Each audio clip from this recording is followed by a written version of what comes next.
What's going on, guys? It's your boy Stas here. Got my good old double espresso. Cheers. I appreciate you all for tuning in as stocks are looking awfully green today. Check it out. The Dow hit all-time highs earlier today. The S&P's pretty much right there. Same with the Qs and the Russell. As the Russell, guys, check out the small cap index, man. It's up around 1% on the day, as all the other indices are up about 0.25%. Not too crazy of a green day, but again, the Dow's hitting all-time highs. The Qs are right there. Same with SPY. And on the flip side here, Bitcoin, man, what's going on with Bitcoin? It is down over 5%.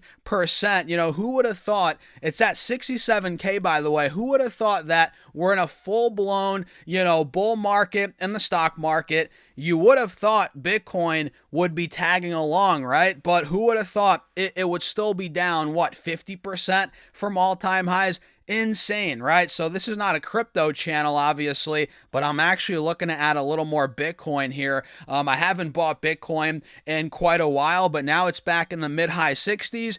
I might have to, nibble some more Bitcoin. But forget about Bitcoin, guys. We have stocks to break down. Let's dive into it. Hit the like button, subscribe, join my Patreon if you guys want to keep up with my portfolio updates, my charts, my trades, investments. If you want to be a part of my private Discord, all of that's linked down below, pinned in the comments, or go to stasurfest.com/Patreon. And now, cheers. Cheers again. Let's dive into it. So we are looking phenomenal, right? Especially in a lot of these AI, photonic, memory stocks, which we'll talk more about those in my next video where we dive into NVIDIA, Marvell. We got some big news from Jensen, right, which is sending Marvell stock through the roof. So those are doing very well today. And again, we're almost at all-time highs on the Russell.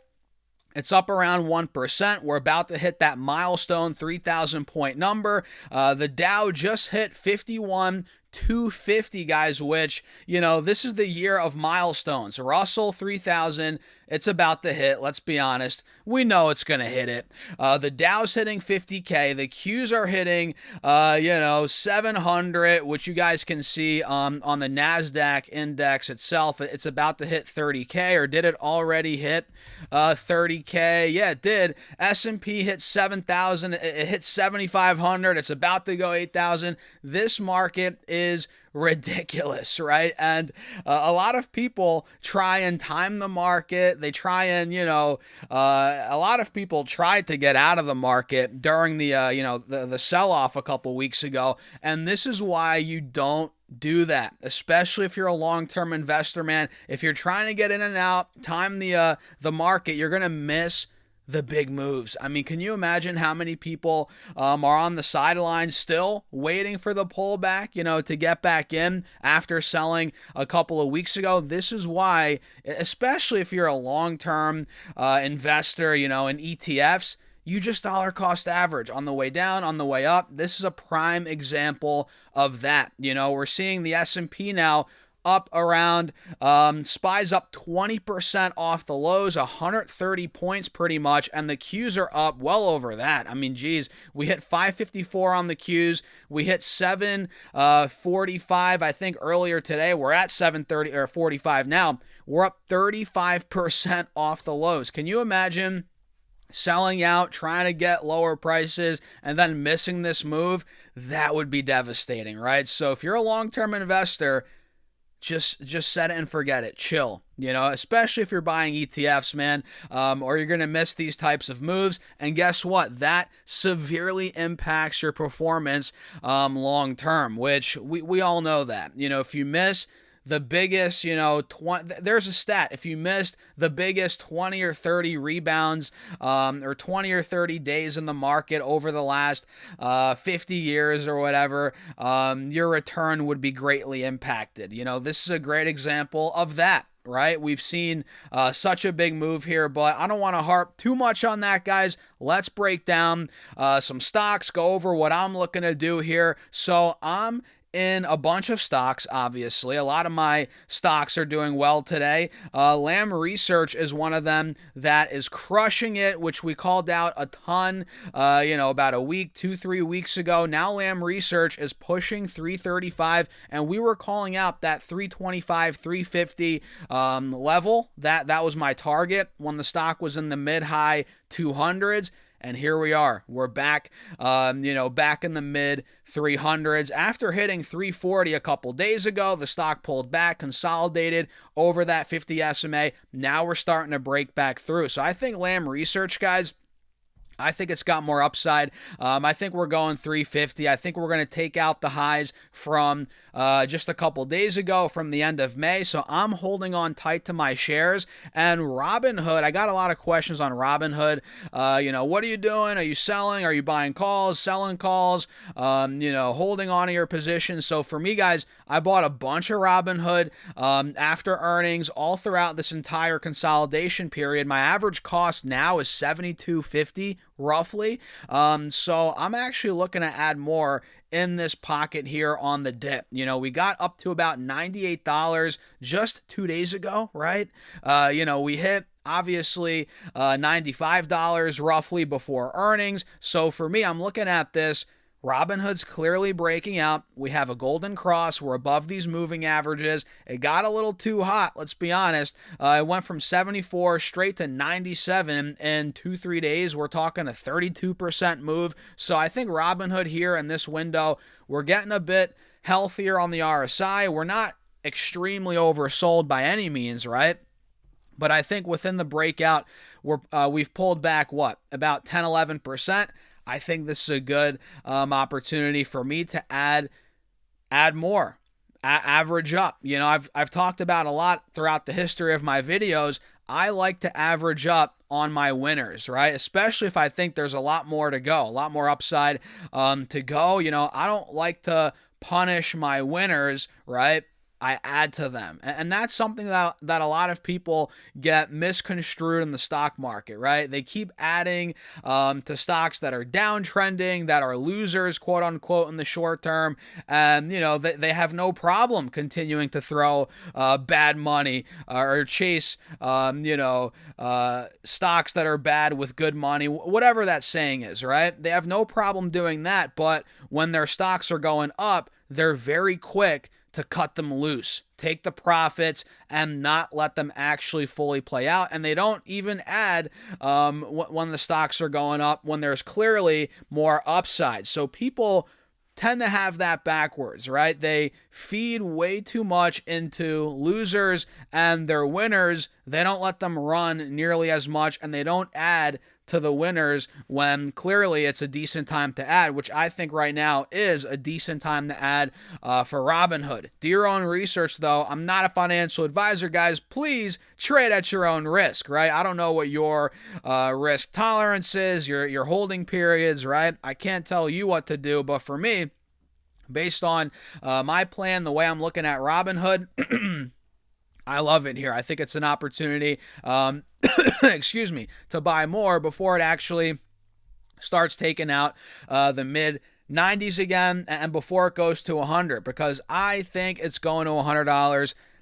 It's in the writing's on the wall. I think that's happening. So let's go over some other stocks here, guys. We got earnings out of Dollar General, and this thing was down a good chunk into the print. We hit 158 back in the end of February, and it's been downtrending ever since. I mean, now we're at 107. Even with these earnings, we tried breaking out of these moving averages. We tried, but we failed. Now we're back, under the moving averages on DG. And let's see, they reported earnings per share of $2 that beat the $1.88 expected. Not bad. On sales of 10.78 billion. That missed the 10.81 billion. So mixed earnings. They beat EPS, missed sales, and they see full year sales. They still see that. So I guess they reaffirmed it. 3.7. They see their sales up 3.7 to 4.2%. Same-store sales up around 2.2 to 2.7%. Not too bad. And they see full-year capital spending of $1.4 to $1.5 billion. They actually raised their full-year GAAP EPS guidance from $7.10 to $7.35. That was the previous range. Now to $7.20 to $7.45 versus the $7.25 expected. And they affirmed their full year 26 sales guidance of $44.3 to $44.51 billion versus that $44.4 billion expectation. So guys, earnings were decent. They missed sales, okay, but guidance is very strong out of Dollar General. And honestly, I think this could be an opportunity once the chart confirms that we're starting to pop again. You know, I'm not looking to get into this on the downtrend, to be honest. I mean, it's still, again, in a downtrend. We're still clearly downtrending over the last 3 to 4 months. And we tried breaking out, but we're not getting it yet. And we had this cup and handle set up into earnings, which tried playing out, but it didn't fully play out. Now, again, it's still on a downtrend. So for me, Dollar General, I need to see it take out at least, 110 to 115 before I even consider getting into it. So DG, good earnings, solid guidance, but we got to be patient with it. And a couple other ones to keep your eyes on for today after the bell, guys. Palo Alto Networks, ticker PANW, which is down actually 3% heading into earnings, which their earnings are again today after the bell. And this stock is up so much. I mean, holy smokes. It's priced to perfection pretty much, but who knows? It could go higher. You never know in this market. But Palo Alto Networks, I'm watching. Of course, CrowdStrike as well. The entire space I'm watching, but I think overall we are a little overbought, too hot in this, in these cybersecurity stocks. Not all of them, but these couple ones that we talk about frequently, Palo Alto, CrowdStrike, but keep your eyes on them, man. Definitely excited for Palo Alto after the bell today. And Ulta, ticker ULTA, which their stock's down about 0.75% today, heading into earnings after the bell, which this stock, needs. They're in desperate need of some good news, a good catalyst to get it out of this danger zone, I like to call it. You guys can see Ulta is clearly now starting to break through, $500, which was support for months all year, and even at the end of last year, we held 500, 510. Now it's starting to buckle under that point. I don't love that. I got to be honest. It's in that danger zone where if earnings are not great, this could go down to 450 by the looks of it, 475.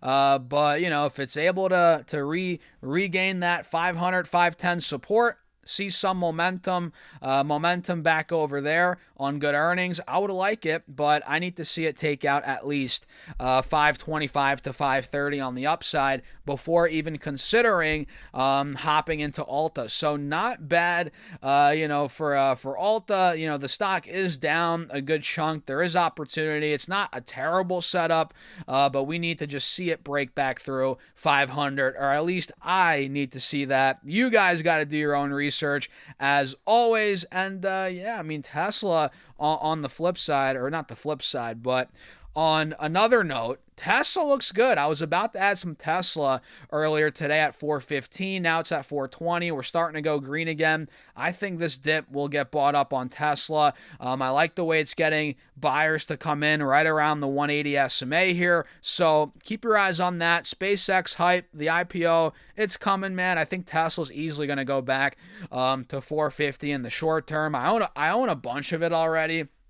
I own a bunch of Tesla, so that's why I didn't really feel the need to really add more this morning. I was about to, but I'm just cool holding on to what I have here, guys. So what do you guys think? Let me know your thoughts in the comments. It's a green day so far. I love it. Happy Tuesday, guys. Let me know your thoughts. Hit the like button. Make sure to subscribe and join my Patreon if you guys want to keep up with my portfolio updates, my trades, all that in real time. And if you want to be a part of my private Discord, it's all linked down below, pinned in the comments, or go to stassurfest.com/Patreon. And with that being said, cheers. I'll see you all in the next video.